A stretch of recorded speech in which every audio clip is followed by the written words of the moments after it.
Matric class Sindh board chapter number 1 और इसकी miscellaneous exercise number 1 को हम सॉल्व करेंगे, जिसका जो क्वेश्चन नंबर 10 है। अगर आप इसकी स्टेटमेंट को रीड करें तो इसमें लिखा हुआ है कि which of the following statements are true and which of them are false.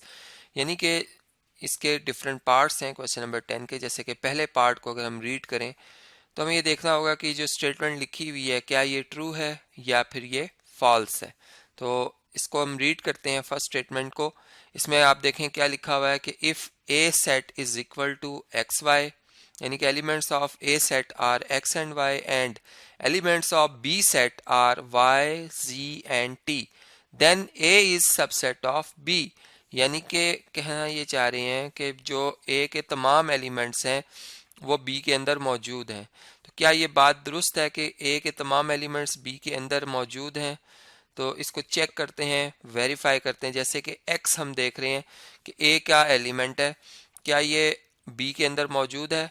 तो आप देखें बी में कहीं भी एक्स नहीं लिखा हुआ। तो एक भी एलिमेंट अगर हमें एक सेट का मिल जाता है जो दूसरे सेट के अंदर मौजूद नहीं है, तो फिर जो मतलब सेट जिसके अंदर वो एलिमेंट मौजूद था और दूसरे सेट के अंदर वो मौजूद नहीं था, तो पहला सेट दूसरे सेट का सबसेट नहीं कहला सकता। ठीक है, तो मतलब नेक्स्ट चेक करने की ज़रूरत नहीं है। आपको एक एलिमेंट ऐसा मिल गया है जो इस सेट बी में नहीं है, इसलिए हम कहेंगे कि A is not a subset of B. तो यहाँ पर जो ट्रू होना था वो ये था कि A is not subset of B, जबकि उन्होंने लिखा हुआ है कि A is a subset of B. तो हम ये कहेंगे कि ये स्टेटमेंट जो है वो फॉल्स है। ठीक है, इस तरह से ये जो स्टेटमेंट थी इसको हमने अंडरस्टैंड किया। अब नेक्स्ट जो पार्ट है क्वेश्चन नंबर 10 का वो आपसे डिस्कस करता हूँ। पार्ट 2 को अगर हम रीड करें तो इसमें लिखा हुआ है कि if elements of set A are 1 2 3 and universal set is the set of natural numbers, then A union A, मतलब यहाँ पर ए यूनियन, बल्कि यहाँ पर हमें ए कॉम्प्लीमेंट लिखना चाहिए कि ए कॉम्प्लीमेंट यूनियन ए अगर हम लेंगे तो वो नेचुरल नंबर्स आएंगे। क्या ये बात दुरुस्त है? अब हमने इस चीज़ को देखना है कि यूनिवर्सल सेट जो है वो आप जैसे देख रहे हैं कि वो नेचुरल नंबर्स हैं।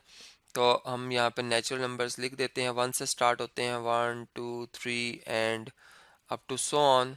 ठीक है, जबकि ए सेट जो है उसके एलिमेंट्स में सिर्फ ये 3 एलिमेंट्स शामिल हैं, 1 2 एंड 3। और जब हम ए का कॉम्प्लीमेंट लेंगे तो हम यूनिवर्सल सेट के वो तमाम एलिमेंट लिखेंगे जो ए सेट में नहीं है, यानी एक एलिमेंट्स को हम निकाल देंगे बीच में से। तो हमारे पास जो एलिमेंट्स आएंगे उसमें 4 आ सकता है, 5 है, 6 है and up to so on elements आएंगे।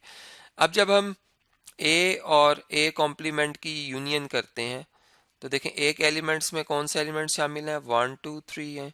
और ए कॉम्प्लीमेंट के एलिमेंट्स में कौन से एलिमेंट्स शामिल हैं, उसमें 4 है, 5 है, 6 है एंड सो ऑन। ठीक है, ये सो ऑन है। तो जब हम इन दोनों की यूनियन करते हैं तो हम इनके वो एलिमेंट्स लिखते हैं जो दोनों में है, और जो कॉमन है या जो कॉमन नहीं है सारे लिखते हैं। तो 1 भी आएगा, 2 भी आएगा, 3 भी आएगा, 4 भी आएगा, 5 भी, 6 भी एंड सो ऑन, सारे एलिमेंट्स आएंगे। इसका मतलब कि ये तो नेचुरल नंबर के बराबर आ गया है, और जो उन्होंने स्टेटमेंट लिखी है वो बिल्कुल ट्रू है। इसलिए हम कहेंगे कि यहाँ पे जो ये स्टेटमेंट है ये एक ट्रू स्टेटमेंट है। इसी के साथ वेरिफिकेशन भी होगी और स्टेटमेंट का भी हमें पता चल गया। अब नेक्स्ट जो स्टेटमेंट आ रही है यानी क्वेश्चन नंबर 10 का जो पार्ट 3 है वो आपसे डिस्कस करता हूँ। जी, पार्ट 3 को अगर आप रीड करें तो इसमें लिखा है कि द सेट ए जिसके एलिमेंट्स हैं 1 1 by 10, 1 over 100 up to so on 1 over 10 power 20 is an infinite set. अब हम ये देख रहे हैं कि इस स्टेटमेंट के हिसाब से तो कहा जा रहा है कि ये एक इनफाइनाइट सेट है, लेकिन हम ये बात जानते हैं कि इनफाइनाइट सेट वो होता है जिसका लास्ट एलिमेंट हमें ना पता हो। ठीक है, यानी अगर स्टार्ट पता है तो ये ना पता हो कि वो कहाँ एंड होगा, या ये भी हो सकता है कि हमें ना स्टार्ट पता हो ना उसका एंड पता हो। लेकिन यहाँ पे तो दोनों हमें वैल्यूज पता हैं। ठीक है, इसलिए हम ये कहेंगे कि ये जो सेट ए है ये इनफाइनाइट सेट नहीं है। ठीक है, ये एक फाइनाइट सेट है। ये एक फाइनाइट सेट है क्योंकि इसके लास्ट एलिमेंट्स जो हैं वो नॉन है। तो इस लिहाज से जो स्टेटमेंट है वो फिर एक रॉन्ग स्टेटमेंट है, हम लिख देंगे कि ये एक फॉल्स स्टेटमेंट है। इस तरह से ये जो स्टेटमेंट है इसको भी हमने अंडरस्टैंड किया। अब नेक्स्ट जो स्टेटमेंट आ रही है वो आपसे डिस्कस करता हूँ।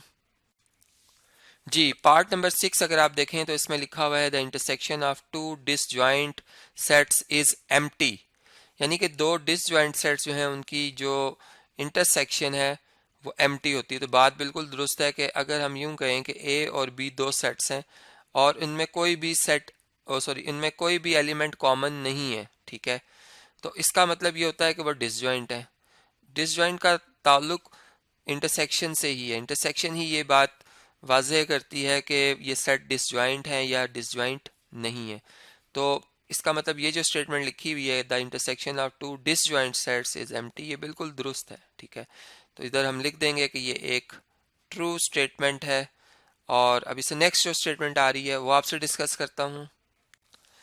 जी, इस स्टेटमेंट को अगर हम रीड करें फिफ्थ, तो इसमें लिखा हुआ है the set of natural numbers between 40 and 42 is the empty set, यानी कि अगर हम एक नेचुरल नंबर का सेट बनाएं जिसको सबसेट बना लें, चलें ए कहते हैं, और हम इसमें ये कह रहे हैं कि हमने वो नेचुरल नंबर्स लिखने हैं जो कि 40 और 42 के दरमियान में आते हैं, बिटवीन।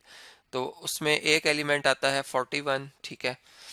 और तो अब अगर ये देखा जाए तो ये एक सिंगलटन सेट है, ये एक क्या है, सिंगलटन सेट है, ये एम्प्टी सेट नहीं है। एम्प्टी सेट वो होता है जिसमें कोई भी एलिमेंट ना लिखा हो, जबकि यहाँ पर हम देख रहे हैं कि एक एलिमेंट आ रहा है।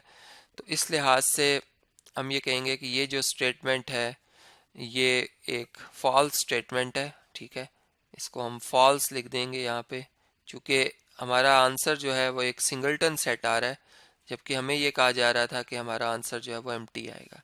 इस लिहाज से ये एक फॉल्स स्टेटमेंट है। अब नेक्स्ट जो स्टेटमेंट आ रही है इसी क्वेश्चन नंबर 10 की, वो आपसे डिस्कस करता हूँ।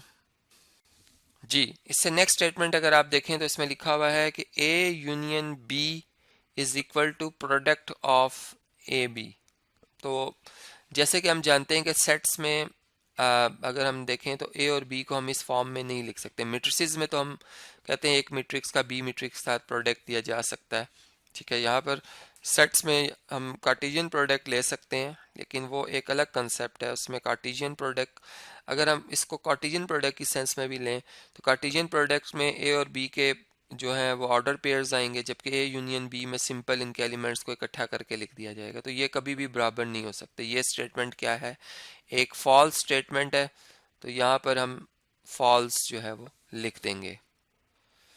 जी, इससे नेक्स्ट जो है इसमें लिखा हुआ है स्टेटमेंट में कि ए का बी से जब आप कार्टेशियन प्रोडक्ट लें या बी का ए से कार्टेशियन प्रोडक्ट लें, ये हमेशा बराबर आता है। तो ये बात बिल्कुल गलत है, क्योंकि अगर फ़र्ज़ करें मैं ए सेट जो है वो ये ले लेता हूँ 1 और 2, और बी सेट जो है वो मैं रख लेता हूँ ए। अब मैं अगर ए का बी से कार्टेशियन प्रोडक्ट लेता हूँ तो मेरे पास जो ऑर्डर पेयर्स आएंगे उनकी तरतीब ये होगी कि फर्स्ट एलिमेंट ए का उठाया जाएगा और सेकंड बी का, इस तरह 2a। तो ये इसके दो ऑर्डर पेयर्स बन सकते हैं, ऐसा आएंगे।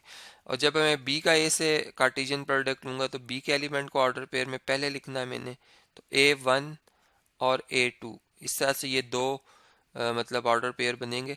अब अगर आप इनको गौर से देखें तो ये दोनों बराबर नहीं है, यानी ए का बी से जो कार्टेशियन प्रोडक्ट लिया जा रहा है और जो बी का ए से कार्टेशियन प्रोडक्ट लिया जा रहा है वो आपस में इक्वल नहीं है। इसका मतलब यहाँ पर जो ऊपर लिखा हुआ है कि ये इक्वल होते हैं, ये फॉल्स है। तो यहाँ पर ये स्टेटमेंट भी हमें समझ में आई कि ये एक फॉल्स स्टेटमेंट लिखी हुई है। अगर इस स्टेटमेंट को अंडरस्टैंड किया जाए तो इसमें इस तरीके से लिखा हुआ है कि एक ऑर्डर पेयर है जिसमें ऑर्डर के हिसाब से पहले 2 है और बाद में -3, और दूसरी तरफ ऑर्डर पेयर लिखा है जिसमें पहले -3 लिखा हुआ है और बाद में 2 लिखा हुआ है। तो ये याद रखें कि दो ऑर्डर पेयर्स तभी बराबर होते हैं जब उनके एप्सिसाज आपस में इक्वल हों और जब उनके ऑर्डिनेट्स आपस में इक्वल हों। तो हम ये देख रहे हैं कि 2 जो है वो -3 के बराबर नहीं है, ठीक है। और इसी तरीके से -3 जो है वो 2 के बराबर नहीं हो सकता। तो इसका मतलब ये हुआ कि ये जो ऑर्डर पेयर ऊपर लिखे हुए हैं 2 -3 और -3 2, ये आपस में बराबर नहीं है, ठीक है। जबकि उन्होंने स्टेटमेंट में ये लिखा है कि ये बराबर है, जो कि एक फॉल्स स्टेटमेंट है। तो हम यहाँ पर इसका जो आंसर है वो ये देंगे कि ये जो स्टेटमेंट लिखी हुई है ये एक फॉल्स स्टेटमेंट लिखी हुई है। जी, इससे नेक्स्ट जो है स्टेटमेंट 9, इसको अगर हम अंडरस्टैंड करें तो इसमें इस तरह से लिखा हुआ है कि एक एम्प्टी सेट है और वो बराबर है एक power set of empty set के। तो ये बिल्कुल गलत है, चूँकि आप अगर देखें तो ये एक सिंबल है जो रिप्रेजेंट करता है खाली सेट को, एक एम्प्टी सेट को।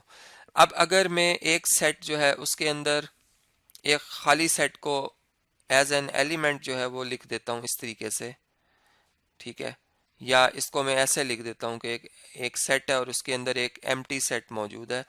तो अब आप ये देख सकते हैं कि ये दोनों तो आपस में बराबर हैं, लेकिन इसको एम्प्टी सेट के बराबर नहीं लिखा जा सकता, क्योंकि ये सेट इस टाइम एम्प्टी सेट नहीं है, ठीक है, ये सेट इस टाइम एम्प्टी सेट नहीं है, ये एक सिंगलटन सेट है, जबकि ये सेट जो है वो एक एम्प्टी सेट है। क्योंकि एम्प्टी सेट की डेफिनेशन होती है कि वो खाली होना चाहिए, उसके अंदर कोई भी एलिमेंट नहीं होना चाहिए। और अगर आप इस सेट को देखें तो उसके अंदर एक एलिमेंट है जो कि खुद एम्प्टी सेट है, ठीक है। तो इस लिहाज से ये दोनों जो लिखे हुए हैं, मतलब ये जो स्टेटमेंट लिखी हुई है ये एक फॉल्स स्टेटमेंट है, चूंकि ये बराबर नहीं हो सकते, ठीक है। इसका रीज़न मैंने आपको समझा दिया है। अब नेक्स्ट स्टेटमेंट आ रही है, उसको आपसे डिस्कस करता हूँ। जी, इससे नेक्स्ट स्टेटमेंट अगर आप देखें तो 10th इसमें ये लिखा हुआ है कि if A contains m elements and b contains n elements then cartesian product of, मतलब जो है, या यूं कह सकते हैं, then cartesian product from a to b contains m into n ordered pairs. तो ये बिल्कुल बात दुरुस्त लिखी हुई है कि अगर फ़र्ज़ करें एक सेट है, उसके अंदर मैं ये कहता हूँ कि जो एलिमेंट्स की तादाद है वो 2 है, और एक और सेट है बी, उसके एलिमेंट्स की तादाद 3 है, ठीक है। तो जब मैं ए का बी से कार्टेशियन प्रोडक्ट लूँगा तो इनके एलिमेंट्स की तादाद बेसिकली इन सेट्स के जो एलिमेंट्स हैं उनके प्रोडक्ट के बराबर होती है, ठीक है।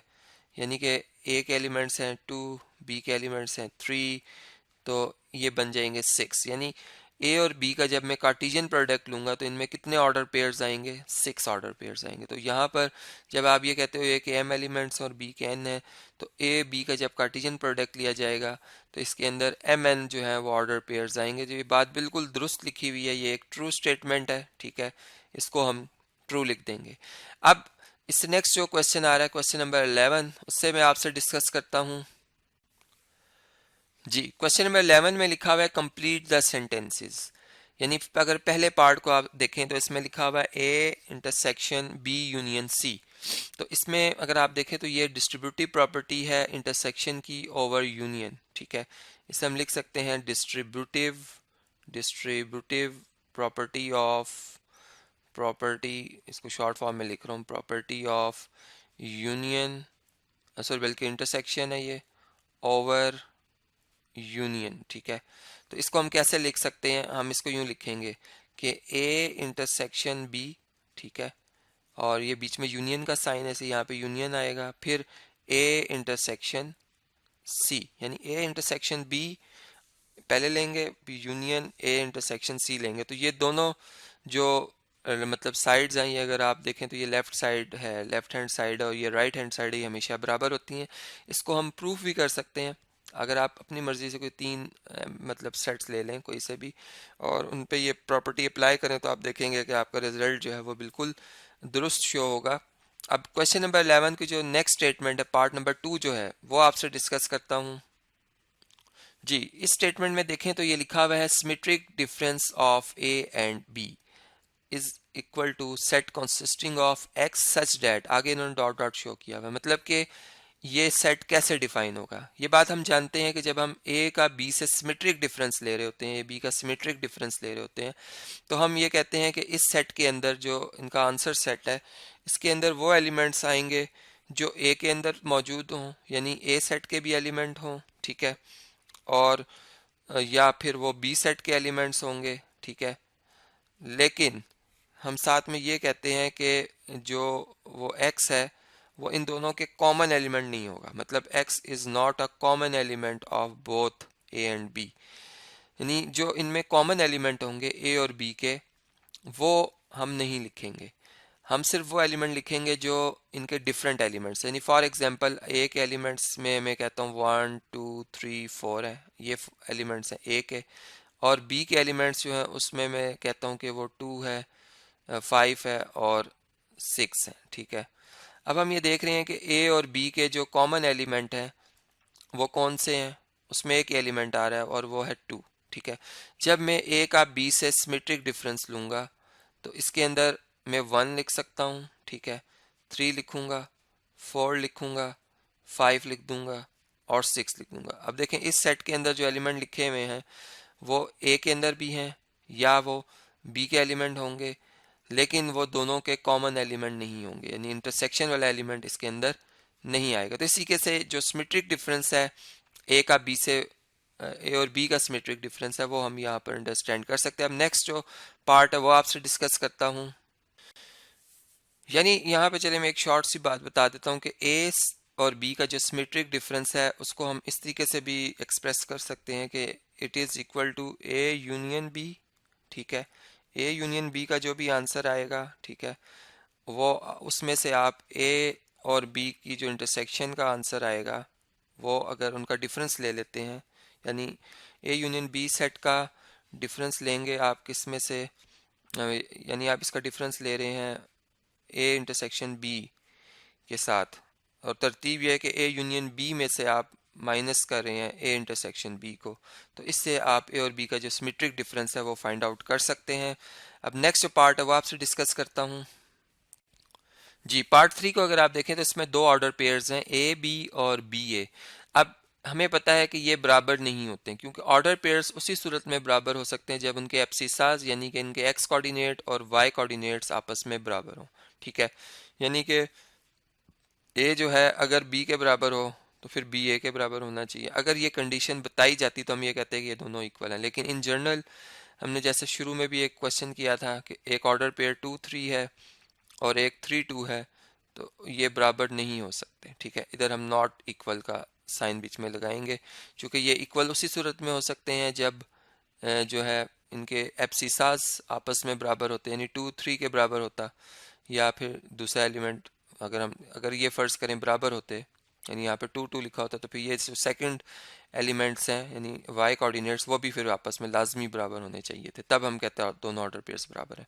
तो इस तरीके से ये क्वेश्चन हमने अंडरस्टैंड किए। अब इस वीडियो को मैं कंटिन्यू कर रहा हूँ नेक्स्ट वीडियो में, जिसमें मैं जो क्वेश्चन नंबर 11 के रिमेनिंग पार्ट्स हैं और जो क्वेश्चन नंबर 12 है वो आपसे डिस्कस करूँगा।